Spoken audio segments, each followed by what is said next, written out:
Moi, je suis envoyé reporter de Total Geek à la Geekopolis. Et vous représentez quel stand?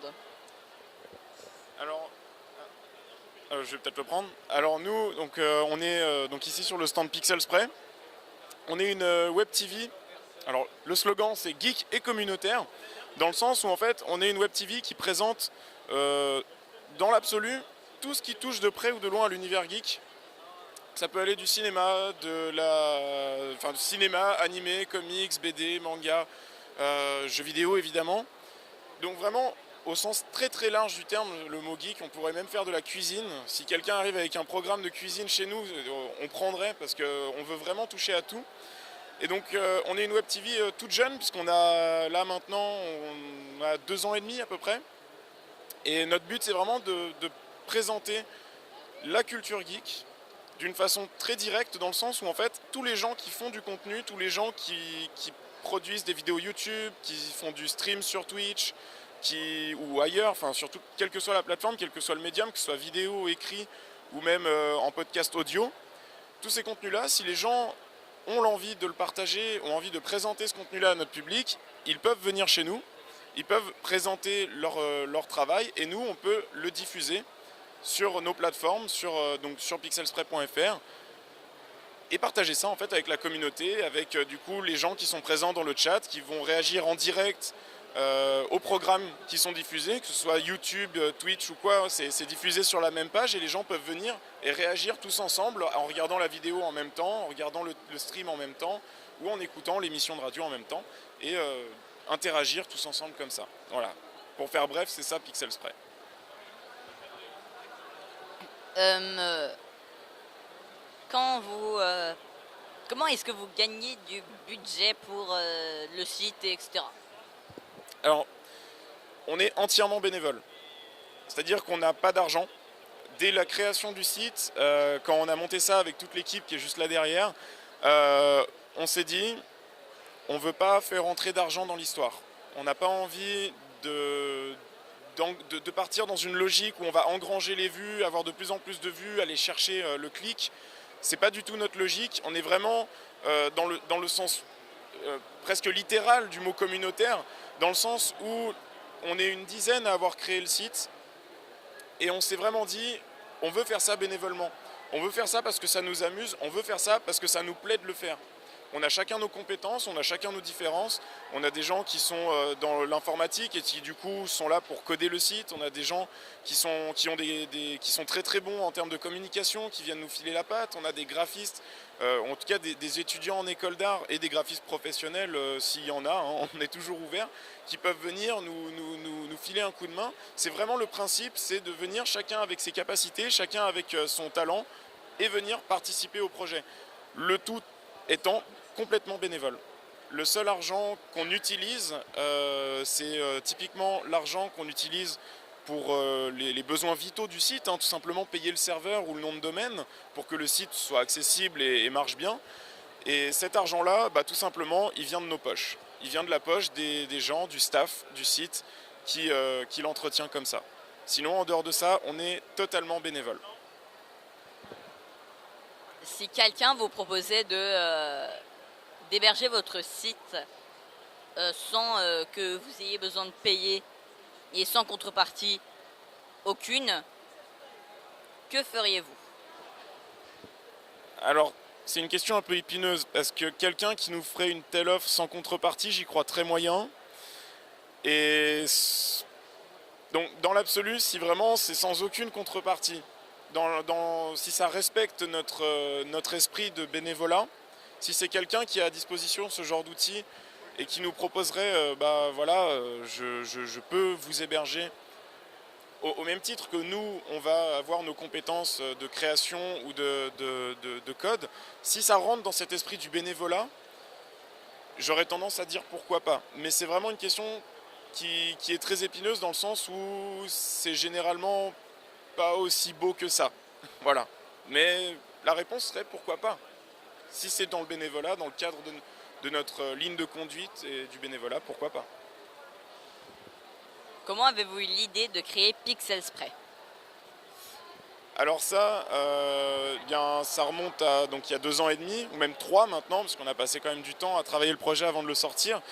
Tout simplement, en fait, on se connaissait avec tout le monde de différents sites, de différentes structures qui existaient avant. On se connaissait, on se parlait, puis finalement on est devenus plutôt bons potes. Et puis en fait, au bout d'un moment, on s'est dit, mais en fait, tous ensemble, on a la capacité de faire quelque chose de sympa. On peut essayer de construire un truc qui soit vraiment à nous, qui est notre bébé finalement. Pourquoi pas se lancer? Et du coup, en l'espace d'un été, on a planché, on a parlé entre nous, on a mis en place finalement les bases de ce qui allait créer Pixel Spray. Et puis finalement, ça s'est fait tout naturellement parce qu'on s'était rencontrés sur des structures internet et ça nous semblait logique de continuer à travailler, à créer sur internet des projets comme ça. Et donc du coup, on s'est dit, autant tenter une web TV qui serait ouverte à tous, comme nous. Dans notre esprit, on a été ouvert à tous ceux qui ont voulu nous aider au début du projet. Donc dans la suite logique du projet, pour apporter le contenu, on s'est dit, soyons ouverts à tout le monde, acceptons toutes les propositions de contenu des gens qui seraient contents de venir partager leurs vidéos, leur travail. Et du coup, on est parti dans cette logique-là, et finalement, Pixel Spray est né, quoi. Sur quel support diffusez-vous vos émissions? YouTube, Twitch, etc. Globalement partout en fait. En stream, en fait, nous, l'équipe du site à proprement parler, on n'est pas créateur de contenu en fait. Pour la plupart, il y en a quelques-uns qui font une émission de débat, mais sinon on n'est pas nous-mêmes créateurs. Et en fait, c'est les gens qui viennent eux-mêmes présenter leur contenu avec leur propre chaîne YouTube, leur propre chaîne Twitch, et finalement le site intègre tout ça. Pour ce qui est du stream, on a principalement les plus utilisés, Twitch et comment il s'appelle l'autre, Hitbox.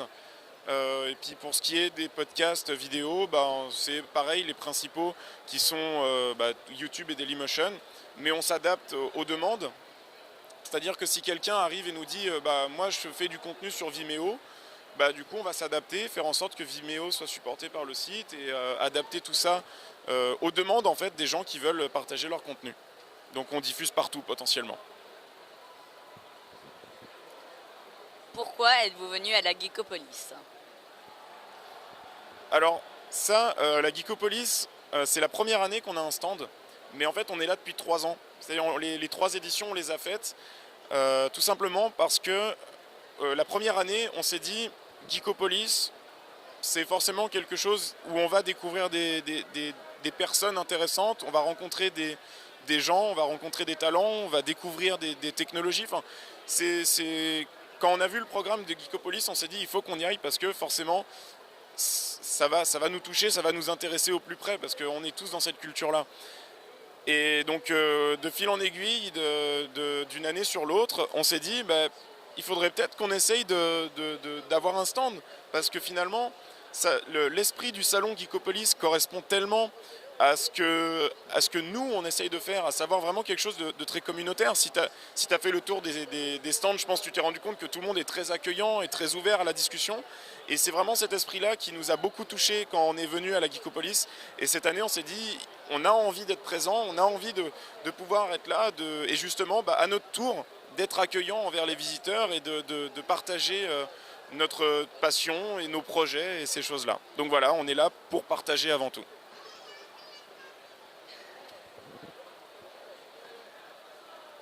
Dans les projets que vous couvrez, est-ce que certains plages horaires sont plus vus que d'autres, ou encore est-ce que certains programmes sont plus vus que d'autres?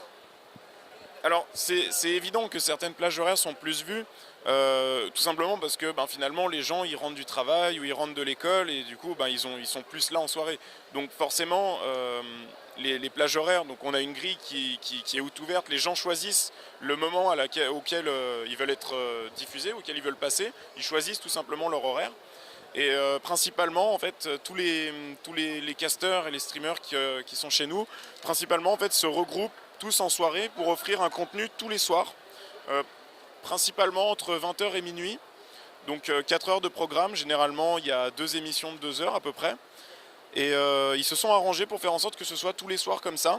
Et autour de ces soirées qui sont remplies pour les gens qui justement rentrent du travail et qui du coup sont présents, ça n'empêche pas qu'à côté il y a des gens qui vont faire des émissions l'après-midi parce que eux ils ont le temps ou ils ont l'envie et du coup forcément le soir est plus vu, mais ça n'empêche pas que les gens ils continuent, enfin ils font ça vraiment, tout le monde fait ça pour le plaisir, donc je pense vraiment pas que la quantité de vues soit l'argument principal de leur présence chez nous, parce que finalement ils font ça quand ils en ont envie. S'ils veulent faire ça l'après-midi, ils font ça l'après-midi, il y aura moins de monde forcément, mais du coup c'est toujours par cette envie de partager et de faire ce qui leur plaît, quoi.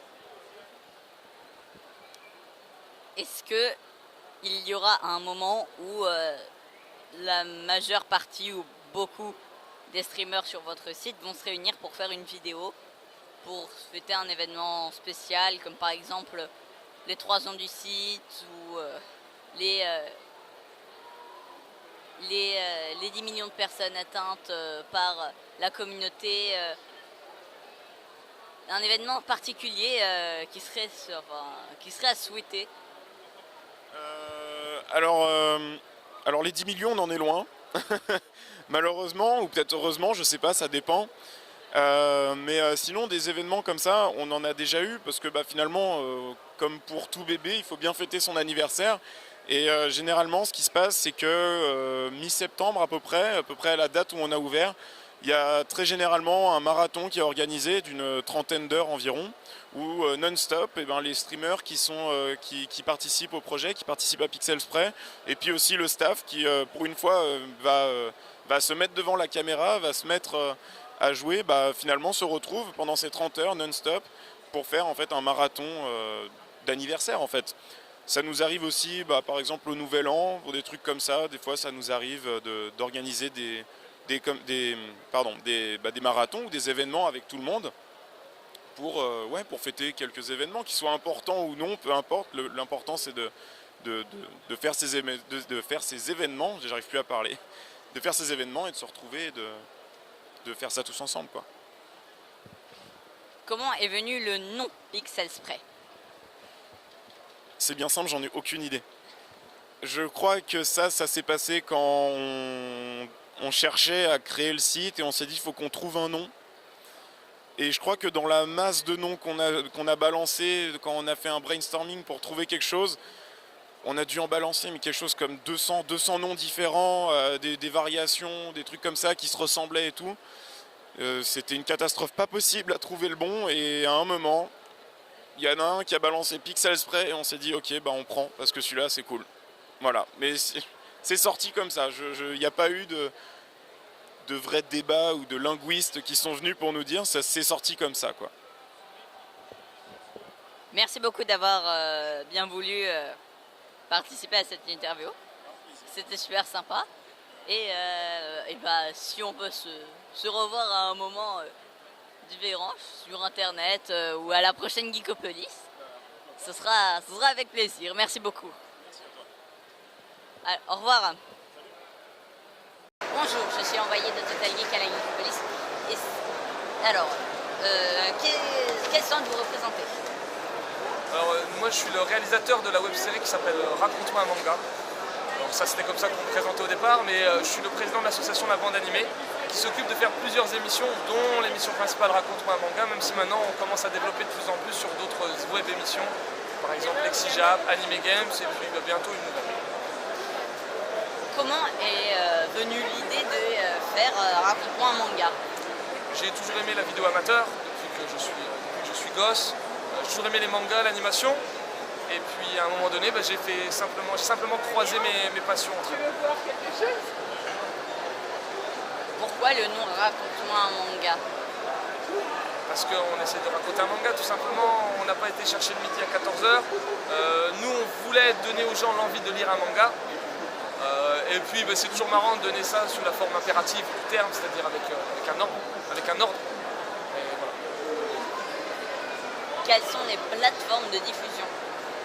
Nous, alors, Raconte-moi un manga a été diffusé sur la chaîne Kazé TV pendant 3 ans. Maintenant, le contrat de non-exclusivité est terminé. On a une émission qui s'appelle Lexijap qui est en ce moment diffusée sur la chaîne Gong. À part ça, nos émissions sont diffusées principalement sur Watt, c'est notre partenaire privilégié. Donc la plupart du temps on fait des exclusivités sur Watt TV.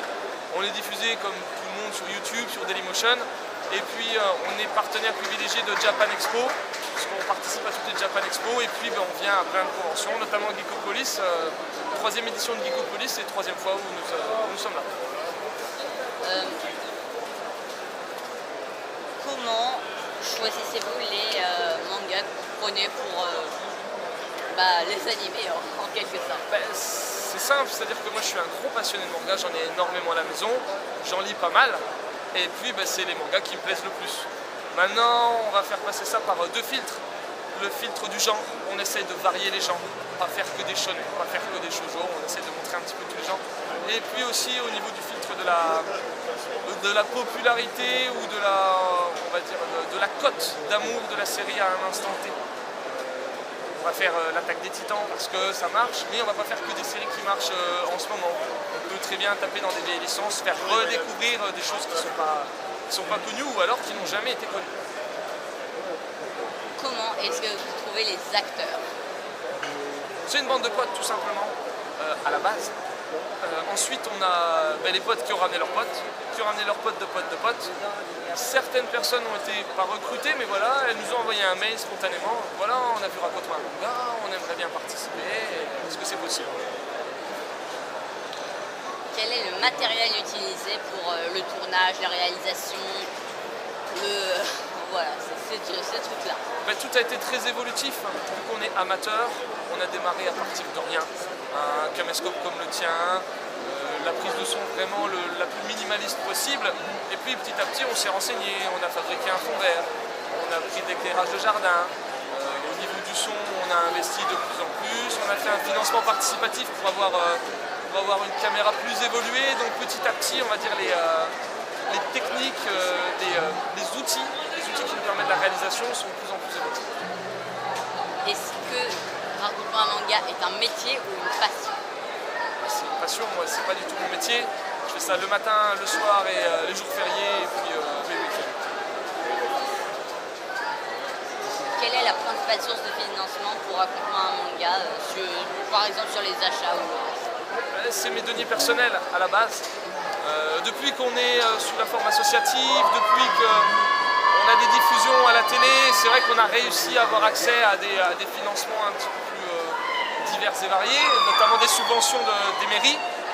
Ou alors, moi je participe aussi au NAPTAP, les activités périéducatives dans les écoles, qui permettent de récolter un petit peu d'argent, ce qui est largement suffisant pour ce que l'on fait. Même si on avait plus, on arriverait à faire certainement mieux.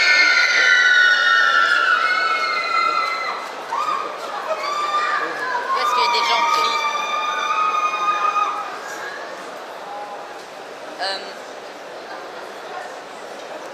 Comment avez-vous trouvé vos partenaires? Je veux dire trouver, c'est-à-dire pas trouver au sens ils étaient sympas, mais plutôt trouver au sens les chercher, etc. Ça s'est fait de manière un petit peu naturelle, c'est-à-dire qu'une fois qu'on a commencé à diffuser sur YouTube, une fois qu'on a commencé à diffuser sur Facebook, petit à petit, le bouche à oreille a fait qu'on s'est fait connaître à droite, à gauche. Après, il y a aussi nos démarches personnelles à nous. On a, on va dire, le grand pas en avant. La chose qui a été la plus importante, c'est nos envois de vidéos à Japan Expo, qui a dit bah, tiens, c'est intéressant ce que vous faites, on vous invite. Et puis après, de fil en aiguille, une fois que tu es dans Japan Expo, ça te permet de rencontrer pas mal de personnes. Et puis, de fil en aiguille, on arrive à avoir les bons contacts. Quel youtubeur, est-ce que vous avez des liens avec d'autres youtubeurs ou encore d'autres séries ou émissions? Il y en a, il y a de l'entente cordiale avec tout le monde parce qu'on fait, c'est pas un métier, mais voilà, on a plus ou moins la même passion. En tout cas, on connaît les mêmes difficultés pour réaliser des vidéos et on s'entend très bien avec tout le monde. Donc quel est le salon préféré auquel vous assistez à part Japan Expo? On n'a pas vraiment de salon préféré parce qu'en fait chaque salon est différent, chaque salon a son ambiance, chaque salon a son public et on va dire d'event en event c'est différent. La Japan Expo Paris 2012 n'est pas la même que la Japan Expo Paris 2013 et en fait nous on ne se focalise pas sur les événements en tant que tels, on se focalise plus sur les personnes qu'on va rencontrer. Donc ça peut être très fluctuant. Si quelqu'un vous proposait un financement pour raconter un manga sans condition, accepteriez-vous? Je sais pas ce que tu entends par ça, déjà ça n'arriverait pas, il y a toujours des conditions. Nous on a fait des contrats avec certaines chaînes télé, voilà, nous on a, contrairement peut-être aux autres, alors je sais pas si c'est vrai ou pas, mais en tout cas nous on cherche pas à faire des vues, on cherche à transmettre une passion. Donc à partir de là, du moment qu'on ne me casse pas les pieds pour que je puisse transmettre ma passion, que je puisse la diffuser, il n'y a pas de limite particulière. Merci beaucoup d'avoir bien voulu participer à cette interview, c'est vraiment super sympa. De rien, je t'en prie. Et à l'année prochaine. Ben, pourquoi pas, ouais. Au revoir. Je suis envoyé de Society avec le Covoli cette année, tout seul, Ça arrive, c'est des choses qui arrivent. sans communiquer de presse. Alors, on s'est déjà vu l'année dernière. D'ailleurs, c'était génial. C'est pour nous aussi, c'était Et génial. on a essayé d'innover. Ah, Alors, faut que je danse. pendant l'interview, c'est... Ouais. Alors, comment s'est présenté à vous les autres, les nouveaux, on va dire, Les nouveaux. les nouveaux de l'émission?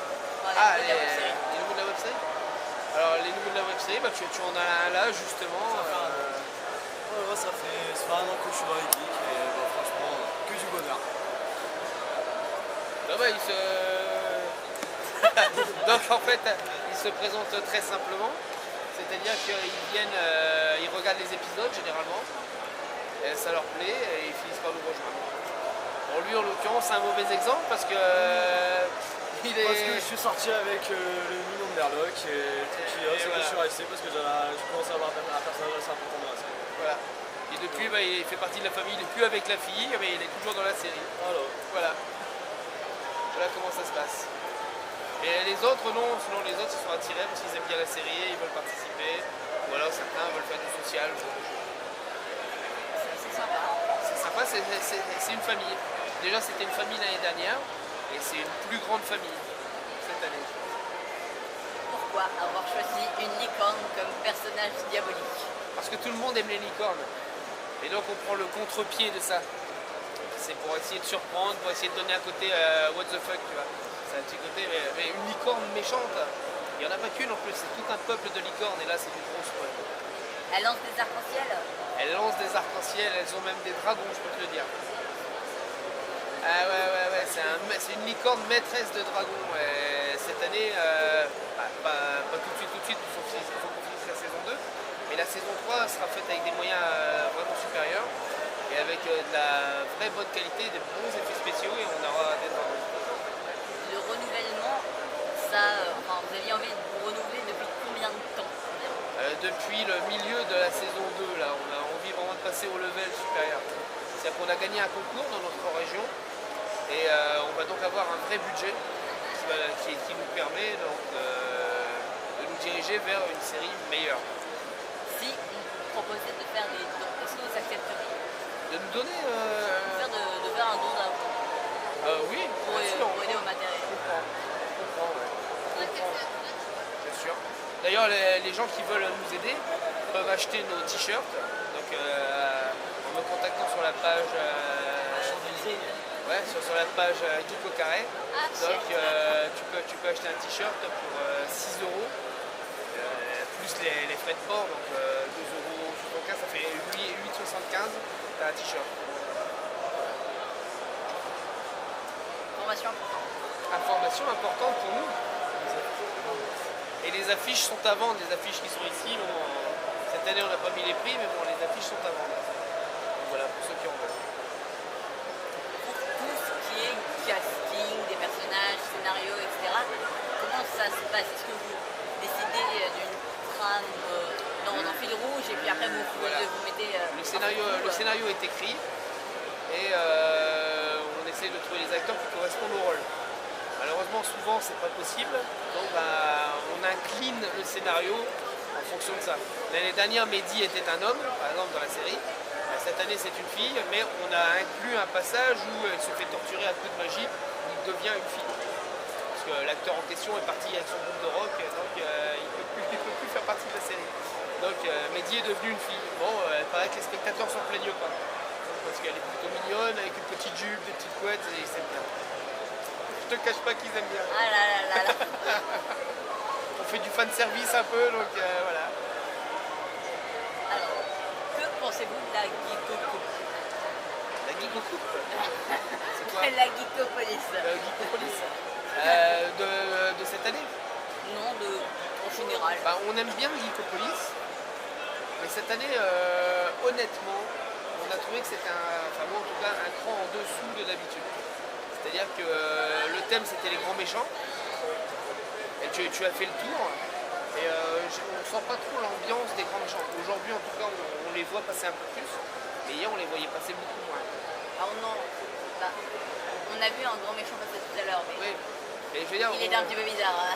on sort pas de l'ambiance, tu sais. Normalement, les grands méchants, il y a une certaine ambiance, un petit peu méchant. Noir. C'est un peu noir, ou alors c'est un peu délirant. Et cette année, on n'a pas trop senti ça. Ah, c'est mon ressenti, hein. Après, en même temps, nous, le méchant de la saison 3, c'est quand même une licorne. Hein. Donc, Quelle est votre préférée? Quelle est votre web série préférée? de toutes les web-séries, moi, perso, c'est Damned. Damned et puis Flanders Company, pour nous, c'est une évidence. Donc voilà, après, tu as le Visiteur du futur, et puis on aime bien aussi les web-séries de nos potes, Kezako, ADLB, eux à côté, le Messager. Hein? Ouais. Donc voilà, donc on les aime bien aussi. Voilà le reste de l'équipe qui arrive, une partie. Si tu veux les mettre sur là. Voilà.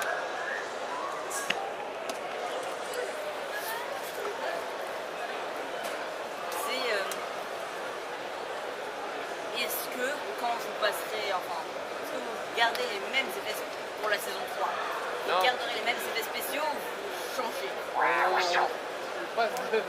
passe de niveau en fait. C'est-à-dire qu'on essaye constamment, tu le sais, d'améliorer les effets. Mais avec la saison 3, il va y avoir un palier de franchi. En fait, on va vraiment avoir une meilleure maîtrise et surtout du meilleur matériel. Donc vous faites pour l'instant exprès de vous limiter pour éviter On qu'à la saison 3 on est en train l'explosion. voilà, on est en train d'apprendre et d'essayer de faire une pente de progression. La saison, est-ce que tu penses que la saison 3 va vraiment apporter quelque chose de nouveau?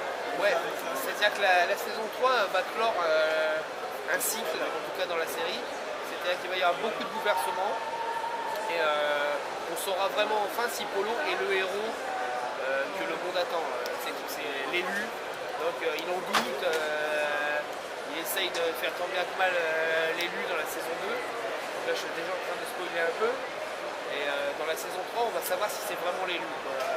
Vraiment résoudre les questions qui ont été posées par la série. Est-ce que vous allez atomiser le monde? Est-ce que vous allez atomiser le monde? Atomiser le monde. Qu'est-ce que tu entends par là? Tu veux qu'on détruise une planète? Non, atomiser le monde. C'est-à-dire? Tout détruire. Quand vous en avez marre, Notre univers. Je ne sais pas. Mais c'est en effet une possibilité qu'on a déjà évoquée. J'en étais sûre. C'est une possibilité. Mon scénariste a un moyen de sortie. Voilà, l'atomisation. On a tous un moyen de sortir. Comme ça, c'est sûr que si on en a marre, on détruit tout. Mais il est possible, ouais. On n'a déjà pas hésité, tu vois, à tuer un personnage important. Donc on s'est déjà dit qu'à tout moment... Quand les gens meurent, autant tuer tout le monde. Autant tuer tout le monde, peut-être. Ou finir sur une fin ouverte à la Buffy, tu vois. Si tu connais la série Buffy, pour des banquets, tu connais pas, c'est une vieille série pour toi. Donc à la fin, ils avaient...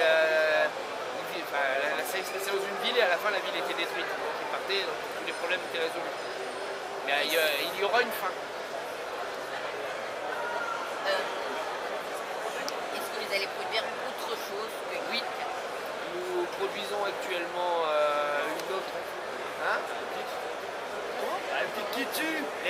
répliques qui tuent, oui, qui vont être des petits sketchs un petit peu à la Golden Moustache, un peu, ce genre de choses. Bref de comptoir pour les plus anciens, si tu as des gens un peu plus anciens, ça va leur rappeler ça.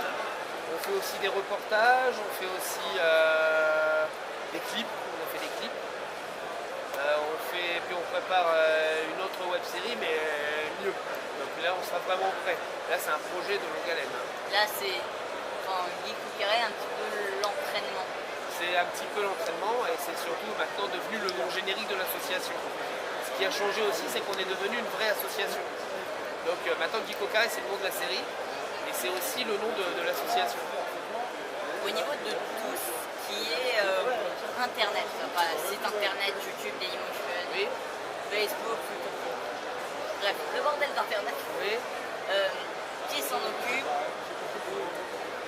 Ah, Est-ce que vous allez faire un peu tout le monde s'en occupe. Un peu tout le monde s'en occupe. Je gère beaucoup, mais quand je peux pas gérer, quelqu'un prend le relais. Donc, quasiment tout le monde est habilité à créer. Par exemple, Mathieu, qui est un nouveau, a créé quelques-unes des affiches qui sont là. Voilà. Tout le monde participe, tout le monde met la main à la pâte. si quelqu'un décide, enfin, qui ne participe pas à la série, mais décide, par exemple, ce qui est trop loin, mais... Toi, par exemple. Moi, par exemple, prenons un exemple flagrant. Prenons un exemple flagrant. Quelqu'un qui meurt d'envie de participer mais qui ne peut pas. Comment est-ce qu'il peut nous aider? Comment est-ce qu'il peut aider? Voilà. Par exemple, sur le montage photo, les choses. Par exemple, Le montage normal. Le montage normal, ouais, mais le montage photo, aussi parler un maximum de nous. Parler un maximum de nous, déjà, c'est énorme. C'est énorme parce qu'on vient d'une toute petite région, très très pauvre, ça fait très triste. Mais le truc, c'est qu'on, toi par exemple, tu viens de région parisienne, etc. Forcément, toi, tu touches 10 millions de personnes, potentiellement. Nous, on vient d'une ville où il y a 15 000 habitants. Et autour, tu as des betteraves. Et des vaches aussi. Et des vaches. Plein de vaches. Pas les oublier. Est-ce que les vaches vont devenir des acteurs permanents de la série? Non, mais les betteraves sont devenues les... Non, les vaches, non, je voudrais pas dénoncer les gens. Est-ce que les poneys vont monter une association pour sauver la licorne? Je ne sais pas, mais la licorne est méchante, vraiment méchante. Vous allez découvrir ça. La licorne est vraiment méchante. Vraiment. Est-ce que ce qu'on raconte dans la chanson des licornes est vrai? Oui. Oups. Il est parti, lui. Hein. La bonne ambiance, tu vois, c'est toujours comme ça. Entends, cette licorne est poneys. Voilà. Bon bah merci beaucoup. Bah, merci C'était à toi. Super sympa. Bah, c'est super sympa de nous... C'est le renvoi de compléments. C'est super sympa, non mais tu vois, tu nous permets de toucher un autre public et puis nous, bah, on n'est pas obligé de le garder ça après. Alors, au revoir.